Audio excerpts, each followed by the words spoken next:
नमस्कार, मैं हूं आपके साथ अली मतर। अपना बिहार की शुरुआत बड़ी खबर से करेंगे और दिल्ली से इस वक्त एक बहुत बड़ी खबर आ रही है। नए संसद भवन के उद्घाटन को लेकर सियासत शुरू हो गई है।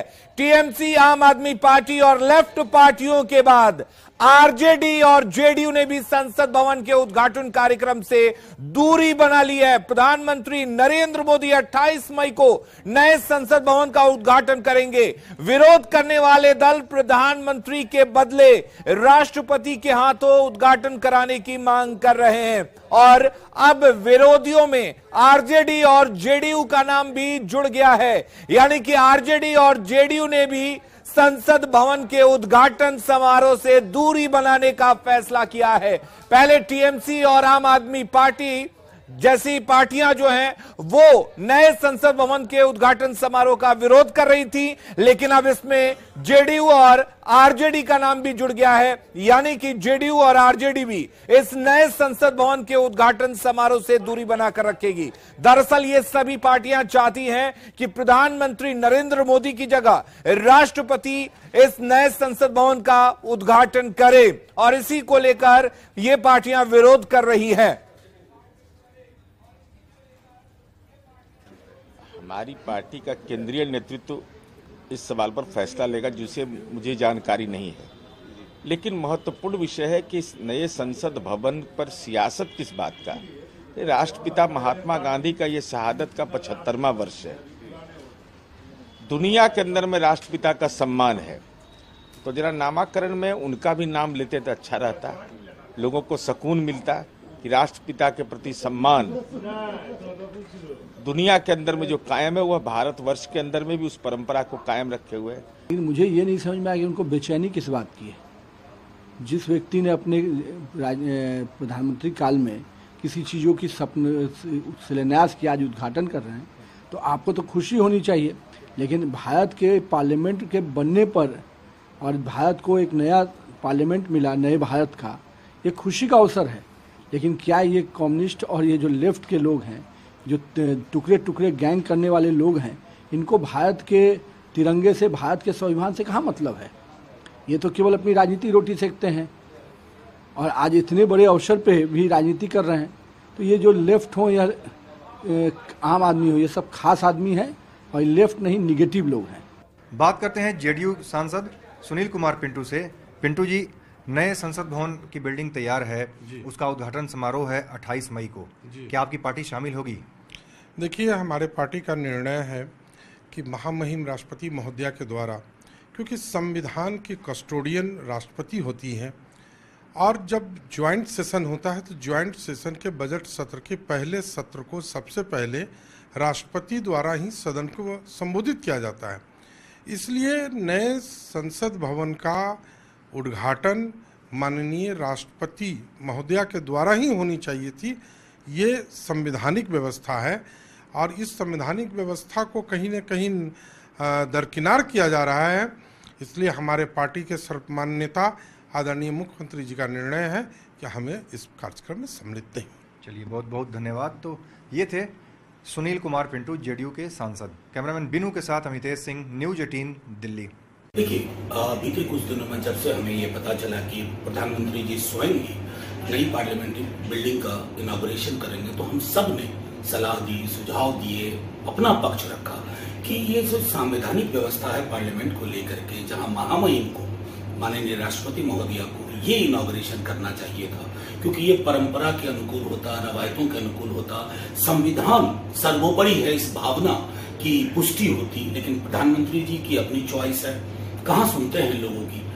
अंततः सारे विपक्ष ने यह निर्णय लिया कि एक संदेश दिया जाए, ताकि आज से 20 बरस बाद, 25 बरस बाद, 50 बरस बाद जब ये इस दौर का इतिहास लिखा जाएगा, तो ये लोग इस बात की तस्दीक करेंगे कि विपक्ष के कई अधिकांश दलों ने, बल्कि कई क्यों को, अधिकांश दलों ने इस बात के पक्ष में अपनी राय रखी कि संविधान सर्वोपरि होता है। कोई भी ऐसी चीज न हो जिससे महामहिम राष्ट्रपति जी के मान में कोई कमी आए। यही अभी भी मैं आग्रह करूंगा प्रधानमंत्री जी से कि इसमें कोर्स करेक्शन की बेहद आवश्यकता है। इतिहास सब कुछ स्मरण करे। और हमारे साथ दिल्ली से संवाददाता अमितेश जुड़े हुए हैं। अमितेश, पहले टीएमसी लेफ्ट पार्टियां इसका विरोध कर रही थी, इस उद्घाटन समारोह का विरोध कर रही थी, लेकिन अब इसमें जेडीयू और आरजेडी का नाम भी जुड़ गया है। सवाल यही है कि आखिर इस पर सियासत क्यों हो रही है और जो तर्क जेडीयू और आरजेडी दे रही हैं वो किस हद तक सही है? देखिए, निश्चित रूप से पहले कांग्रेस ने इस मुद्दे को उठाया, लेकिन कांग्रेस के बाद जो सहयोगी पार्टियां हैं कांग्रेस की और विपक्ष में सभी जो साथ हैं जेडीयू, आरजेडी, कांग्रेस, उनकी तरफ से भी इस मुद्दे को उठाया जा रहा है। और साफ तौर पर आरजेडी ने, जेडीयू ने कर दिया है, अपने सभी सांसदों को निर्देश भी दे दिया है। जो मेरे सूत्र बता रहे हैं उसके मुताबिक सभी सांसदों को कहा गया है कि आप इस संसद भवन के उद्घाटन समारोह में शिरकत न करें। तो पार्टी की तरफ से, जेडीयू की तरफ से, आरजेडी की तरफ से अपने सांसदों को आधिकारिक तौर पे कह दिया गया है कि आप संसद भवन के उद्घाटन समारोह में शामिल न हो। पार्टी की तरफ से फैसला लिया गया है कि उद्घाटन समारोह का बहिष्कार करेंगे। इनका कहना है कि प्रधानमंत्री नहीं बल्कि राष्ट्रपति संविधान का कस्टोडियन होता है, लिहाजा राष्ट्रपति महोदया की तरफ से। अमितेश, आपसे हम जुड़े रहेंगे। हमारे साथ जीवेश मिश्रा बीजेपी नेता जुड़े हुए हैं। जीवेश जी, सवाल यही है कि तर्क भले ही कुछ दिए जा रहे हो, उनकी अपने अपने तर्क हो सकते हैं जेडीयू आरजेडी के इस उद्घाटन समारोह से दूरी बनाने के, लेकिन बीजेपी क्या सोचती है? आखिर क्यों विपक्षी पार्टियां इसका विरोध कर रही हैं? अब ये बात तो समझ में नहीं आता है कि केवल 28 महीने में देश का शानदार जानदार नया संसद भवन बनकर तैयार हुआ है।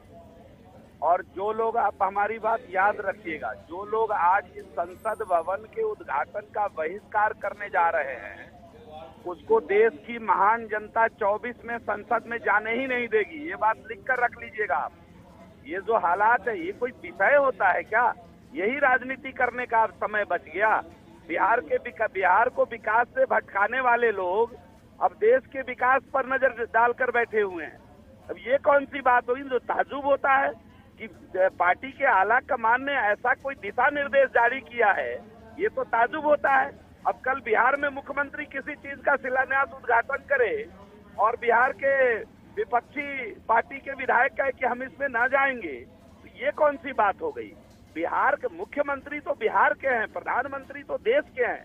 तो इस प्रकार की बातें करना कहीं न कहीं राजनीतिक सुचिता के ऊपर प्रश्न चिन्ह खड़ा करना है। और देश की महान जनता इन विषयों को देख रही है। आप हमारी बात लिख कर रखिएगा कि जो लोग आज संसद उद्घाटन का बहिष्कार करने का व्हिप जारी कर रहे हैं, देश की महान जनता उनको संसद में 24 में जाने नहीं देगी। लेकिन जीवेश जी, आरजेडी कह रही है कि वो इसलिए दूरी बना रही है क्योंकि इसका उद्घाटन राष्ट्रपति को करना चाहिए, और जेडीयू कह रही है कि राष्ट्रपिता महात्मा गांधी का जिक्र नहीं है, इसलिए हम दूरी बनाएंगे। दूरी बना रही है कि आरजेडी को बिहार में जदयू के साथ सरकार चलानी है और कोई विषय नहीं है, नंबर 1। और नंबर 2, आरजेडी अगर महात्मा गांधी की बात करती है तो गांधी ने कहा था कि सिद्धांत के बिना राजनीति पाप है। और ये दोनों बिहार के अंदर सरकार चलाने वाले लोग सिद्धांत के बिना राजनीति कर रहे हैं। गांधी ने दूसरी सामाजिक पाप कहा कि काम के बिना धन प्राप्त करना, ये सामाजिक पाप है। राजद के लोग जिस प्रकार काम के बिना धन अर्जित किए हैं, क्या गांधी की बात? राजद और जदयू को गांधी की बात करने का अधिकार है क्या? आप ही कमाल बात कर रहे हैं। हमें तो ताजुब हो रहा है कि राजद के लोग भी गांधी की बात कर रहे हैं। आश्चर्य है, जिनके ऊपर 10-10 केस मुकदमे चल रहे हो, जो सीबीआई के अंदर अभी जिनकी जांच चल रही हो, ईडी जिनका जांच कर रहा हो, वो गांधी की बात कर रहे हैं। इस देश में ताजुब हो रहा है मुझे, आश्चर्य हो रहा है मुझे। आप कह रहे हैं जीवेश जी कि विकास का विरोध कर रही हैं ये पार्टियां, लेकिन जिस तरह के बयान उनके सामने आ रहे हैं उससे ये लगता है कि वो बीजेपी का विरोध कर रहे हैं, प्रधानमंत्री नरेंद्र मोदी का विरोध कर रहे हैं। आज तक अंग्रेज के बने हुए संसद भवन से हम संसद चला रहे थे। आज उस भवन की आयु भी पूरी हो चुकी है। उसके बाद अगर हमने कोई नया काम किया, विकास का एक आइकॉन केवल 28 महीने में रखा है, तो ये देश के लिए गौरव का विषय है। ये केवल प्रधानमंत्री और राष्ट्रपति के लिए गौरव का विषय नहीं हो सकता है, आज पूरे देश के लिए गौरव का विषय है कि इतना शानदार जानदार संसद भवन। चलिए, बहुत बहुत शुक्रिया जीवेश जी हमारे साथ जुड़ने के लिए। तो एक बार फिर से आपको बता दें, जेडीयू और आरजेडी जैसी पार्टियां भी नए संसद भवन के उद्घाटन समारोह से दूरी बनाने की बात कह रही हैं।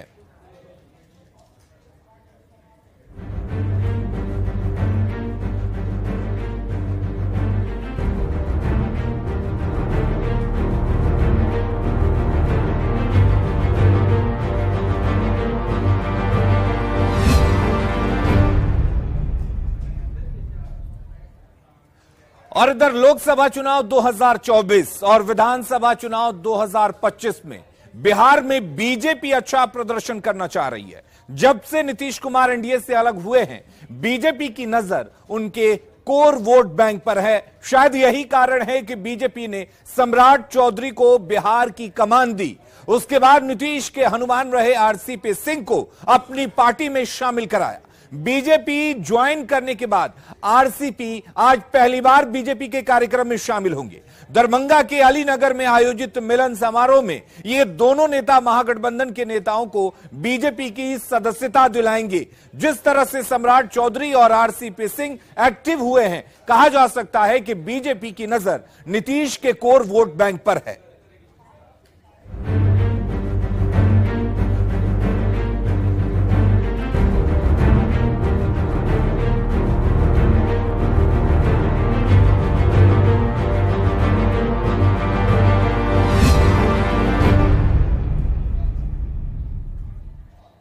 तो बिहार में बीजेपी एक्शन में है। बीजेपी 2024 की तैयारी में जुट गई है।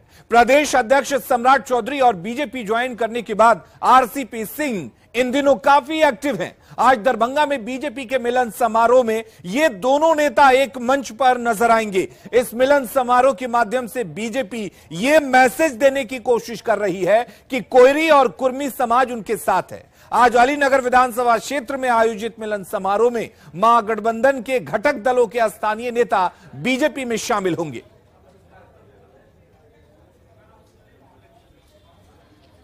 जेडीयू के मजबूत लौकुश समीकरण में बीजेपी लगातार सेंध लगाने की तैयारी में है और पहले सम्राट चौधरी को प्रदेश अध्यक्ष बनाना, उसके बाद आरसीपी सिंह को जेडीयू में शामिल कराना और उपेंद्र कुशवाहा को एनडीए के नजदीक लाना, ये वो कवायद है जो नीतीश कुमार की पार्टी के लिए झटका माना जा रहा है। और आज पहली बार जब आरसीपी सिंह बीजेपी में शामिल हुए हैं तो दरभंगा के अलीनगर में एक मिलन समारोह का आयोजन किया जा रहा है और उस मिलन समारोह में कई सारे स्थानीय नेताओं को बीजेपी में शामिल करने की तैयारी है। ये पहला मौका है जब आरसीपी सिंह बीजेपी में शामिल हुए हैं, उसके बाद वो किसी मंच पे, बीजेपी के बड़े मंच पर नजर आएंगे और इसका मकसद साफ है कि बीजेपी की पूरी कोशिश है कि लौकुश समीकरण को अपने पाले में किया जाए। और इस कवायद पर जेडीयू की तरफ से चुटकी भी ली जा रही है कि बीजेपी जो जाति की पार्टी नहीं होने का दावा करती है, अब वो लौकुश समीकरण पर ध्यान दे रही है, लेकिन लौकुश समीकरण पूरी तरीके से नीतीश कुमार के साथ है। बहरहाल इतना तो तय है कि आने वाले समय में जो लौकुश समीकरण का भी जेडीयू का मजबूत आधार हुआ करता था, उसमें सेंध लगाने की बीजेपी ने जिस तरीके से तैयारी की है और लौकुश समीकरण के बड़े नेता आरसीपी सिंह, सम्राट चौधरी और उपेंद्र कुशवाहा को जिस तरीके से उन्होंने एक्टिव किया है, इससे साफ है कि आने वाले समय में ये कवायद और बीजेपी तेज करने वाली है, जिसे लेकर जेडीयू भी लगातार रणनीति बनाने में जुट गई है। कैमरामैन अजय दुबे के साथ आनंद अमृतराज, न्यूज 18 नेटवर्क, पटना। और अब समझने वाली बात यह है कि बीजेपी लौकुश पर इतना फोकस आखिर क्यों कर रही है। दरअसल लौकुश समाज के लोग राज्य भर में फैले हुए हैं, यानी कि इस समाज के लोग राज्य के करीब करीब हर जिले में हैं, जिनमें नालंदा, अरवल, मुंगेर, भोजपुर, समस्तीपुर, खगड़िया, पूर्वी चंपारण और पश्चिम चंपारण में बड़े वर्ग हैं। बिहार की राजनीतिक भाषा में लव ओबीसी कुर्मी समुदाय के लिए और कुछ ओबीसी कुशवाहा यानी कि कोरी समूह के लिए किया जाता है। दो जाति समूहों को एक साथ लौकुश कहा जाता है और बिहार की आबादी का लगभग 10% हिस्सा इन दो जातियों का है। बिहार में कुर्मी की बात करें तो कुर्मी समाज की आबादी करीब 4% के करीब है। कुशवाहा बिरादरी का करीब 4.5% वोट है। कुल मिलाकर 10% के आसपास ये वोट बैंक है और शायद यही वजह है कि बीजेपी अब लौकुश वोट बैंक पर फोकस कर रही है। आइए अब आपको बता दें कि कुर्मी वोटर का बिहार के किन किन क्षेत्रों में प्रभाव है। तो ये जिले हैं नालंदा, बांका, भागलपुर, खगड़िया, मुंगेर, लखीसराय, शेखपुरा और पटना, जहां कुर्मी वोटर का काफी प्रभाव माना जाता है। वहीं अगर हम इस बात पर नजर डालें कि कोयरी यानी जिसे कुशवाहा भी कहा जाता है, उनका किन किन क्षेत्रों में प्रभाव है, तो ये जिले हैं भोजपुर, खगड़िया, काराकाट, उजियारपुर और सासाराम। ये जिले जहां पर कोयरी वोटर्स का जो है वो प्रभाव रहता है। इधर सम्राट चौधरी और आरसीपी सिंह के निशाने पर सीएम नीतीश हैं। हाल के दिनों में ये दोनों नेता कई बार सीएम नीतीश पर निशाना साध चुके हैं। अभी 24 घंटे पहले दिए इन नेताओं के बयान को सुन लीजिए। नीतीश जी को कौन मना कर रहा है भाई? नीतीश जी सारी बैठक करें। नीतीश जी तो स्वयं प्रधानमंत्री घोषित हो ही गए हैं, तब इसकी जरूरत क्या है? जिस मुख्यमंत्री को ये पता ही नहीं है कि मैं क्या हूं, तो उन पर क्या बोलना है? मुख्यमंत्री जी तो घोषित कर लिए हैं अपने आप को प्रधानमंत्री, अब उन पे कुछ भी बोलना मजाक ही होगा। आप देखिए, सीएम के साथ वो भी रहे, मैं भी रहा हूं, और मैंने कई बार कहा है कि नीतीश बाबू हिम्मत चुनाव लड़ने की नहीं है जी। वो 2005 से मुख्यमंत्री चुनाव लड़े हैं क्या? वो कभी चुनाव नहीं लड़ेंगे। ये तो देखिए, अपने कार्यकर्ताओं को एकजुट रखने के लिए, और साथ ही जो इनका आरजेडी और जेडीयू का विलय की बात चलते रहती है, अपने कार्यकर्ताओं को जोड़ रखने की इस तरह की बात करते रहते हैं। और वहीं जेडीयू के आधार माने जाने वाले लौ कुश वोट बैंक में बीजेपी की सेंधमारी पर महागठबंधन के नेताओं ने निशाना साधा है। जनता पार्टी बिहार से तो उखड़ ही गई है, और बिहार के बाहर भी अन्य राज्यों में उसकी पराजय होना आरंभ हो गया। तो जो पार्टी जनता की उम्मीदों पर खड़ी नहीं उतरी और उसके पास उपलब्धि बताने के लिए कुछ रहा नहीं पिछले 7-8 वर्षों में, तो वो लवकुश करे या कुछ और करे, इन चीजों से थोड़ी कोई असर पड़ता है। देखिए, भारतीय जनता पार्टी जाति पर राजनीति करेगी, मुझे विश्वास नहीं होता है। ये तो राष्ट्रवादी हैं, ये तो हिंदूवादी हैं, त्याग तपस्या बलिदान वाले हैं। और उपेंद्र जी 2015 में भी साथी खड़े थे, AIM के साथ समझौता भी हमको यहाँ तक स्मरण है उन्होंने किया था। इसलिए ये कोई समीकरण यहाँ नहीं चलेगा, यहाँ वायदे का समीकरण चलता है कि जो कहे वो किए है कि नहीं। लवकुश समीकरण 100% पहले भी हम लोगों को देता था, उसमें थोड़ा बहुत जो है कभी नीतीश जी के पाले में पड़ जाता था, लेकिन आज जो परिस्थिति बनी हुई है उसमें मुझे लगता है कि 100 का 100 जो है लवकुश समीकरण हमारे साथ में है। और इधर दरभंगा में बीजेपी के कार्यक्रम को लेकर तैयारी लगभग पूरी कर ली गई है। शहर में कई जगहों पर पोस्टर लगाए गए हैं। कहा जा रहा है कि इस कार्यक्रम को लेकर बीजेपी के कार्यकर्ताओं में भारी उत्साह है। इस खबर पर ज्यादा जानकारी दे रहे हैं संवाददाता विपिन दास। आज भाजपा के द्वारा एक सदस्यता अभियान चलाया जा रहा है और इसको लेकर अलीनगर के हाट गाछी में एक सभा का भी आयोजन किया गया है। आप देख सकते हैं कि पूरे शहर से लेकर अलीनगर तक बैनर पोस्टर से बांट दिया गया है। और इसमें जो अलीनगर हाट मैदान में नरमा से निर्दलीय विधायक का चुनाव भी लड़े संजय सिंह उर्फ पप्पू सिंह, जो सिद्दीकी अब्दुल वारी सिद्दीकी के काफी करीबी माने जाते थे और कई चुनाव में रणनीति तैयार करते थे, और इन्हीं के बदौलत वहां पर जो है इन सिद्दीकी का सारा काम किया करते थे, उनको भी आज बीजेपी अपने पार्टी में शामिल करेगी। तो लव कुश की यह जोड़ी आज दरभंगा में होगी और दरभंगा में सदस्यता अभियान चलाकर कहीं न कहीं लोकसभा चुनाव का बिगुल भी फूंका जाएगा और कार्यकर्ताओं में भी जान भरी जाएगी। विपिन कुमार, न्यूज 18 दरभंगा। और अब समझने वाली बात यह है कि आखिर कोयरी और कुर्मी बिहार की राजनीति में इतने महत्वपूर्ण क्यों हो गए हैं। नीतीश कुमार का वोट बैंक हमेशा से लौकुश रहा है। करीब 10% के आसपास इसकी आबादी है। पिछड़ों में राजनीतिक रूप से जागरूक जाति इस वोट बैंक में सेंध लगाने की कोशिश में फिलहाल बीजेपी जुटी हुई है। रणनीति के तहत मिथिलांचल का चयन किया गया है। पिछले चुनाव में मिथिलांचल में जेडीयू का प्रदर्शन ठीक था और यही वजह है कि यहां पर लौ कुश वोट बैंक पर बीजेपी सेंध मारने में जुटी हुई है। वहीं विपक्षी एकता की मुहिम में जुटे सीएम नीतीश पर लगातार बीजेपी हमलावर है। बीजेपी का कहना है कि सीएम नीतीश विपक्षी एकजुटता की मुहिम में फेल होंगे, तो वहीं सत्ता पक्ष ने भी बीजेपी पर पलटवार किया है। नीतीश जी को कौन मना कर रहा है भाई? नीतीश जी सारी बैठक करें। नीतीश जी तो स्वयं प्रधानमंत्री घोषित हो ही गए हैं, तब इसकी जरूरत क्या है? जिस मुख्यमंत्री को यह पता ही नहीं है कि मैं क्या हूं, तो उन पर क्या बोलना है? मुख्यमंत्री जी तो घोषित कर लिए हैं अपने आप को प्रधानमंत्री। ये विपक्षी एकता क्यों बोलते हो? देश की एकता क्यों नहीं बोलते हो आप लोग? ये विपक्षी एकता नहीं है, आप लोग इसको गलत प्रचार प्रसार कर रहे हैं। ये देश की एकता है। हम अमन चैन चाहते हैं देश में। अब क्यों उसको बार बार विपक्षी एकता आप लोग बोलते हैं? ये देश की एकता है, सभी धर्मों की एकता है, हम उसके लिए निकले हैं ना। और अपना बिहार के इस बुलेटिन में फिलहाल के लिए इतना ही, लेकिन खबरें लगातार जारी हैं। आप बने रहिए न्यूज़ 18 बिहार झारखंड के साथ।